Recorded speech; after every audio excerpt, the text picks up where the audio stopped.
Hi, so today I want to decide whether I'm going to put a cloud in my sky or not. Before I do that, I just wanted to show you the state of the lino. So you can see perhaps that the white paint where I've been printing that I used to mark the brush marks before has almost gone. Actually, it's faded away. It's quite bright lower down where I haven't been inking.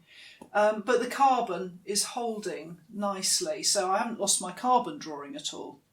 So now I have a damp towel, and that's going to erase any mistakes, and I've got some little bit of white paint. If you're doing this, it doesn't have to be anything special, white gouache or kids poster paint, anything really that's water-based that you can wash off.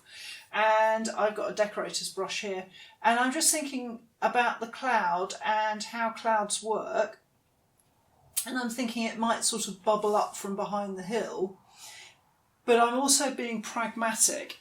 When we were talking about putting that bokashi, that shading of colour on, I was going on about how, I took my time because I wanted the best thing for the client and all that kind of stuff. There are times when you can combine pragmatism with a good solution. So here, I'm thinking I want the clouds sort of bubbling up behind the hills like clouds do, but I'm also thinking I sure as hell don't want it coming behind that tree because it would be a nightmare to cut it out, so I'm going to keep it away from the tree. So fortunately, weather systems and cutting have coincided quite nicely here. So I'm just going to sort of play and get my hand in with this, and what I want is a combination of reality and making the most of the brush. So actually that's pretty good. I was going to rub that out and go again and show you how many times it took me to get things right, but I'm kind of happy with that. I might just faff with it a little bit. Yeah. No, I really like that. I'm going to stop. Usually it takes loads and loads of playing to get it right, and then just sometimes it works. So, that's that. It almost never works straight away.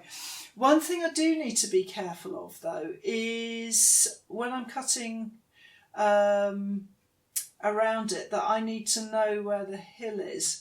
Now, again, fortunately, the way that I've painted this on, I'm going to cut round the edges of this, and I'm well away from the hill, so I'm not going to make any mistakes. So what I'm going to do next, before you see me next, is to take out this cloud, and then we can move on to the next step. So that was shorter than I thought it was going to be, but thank you for watching, and I will see you again next time.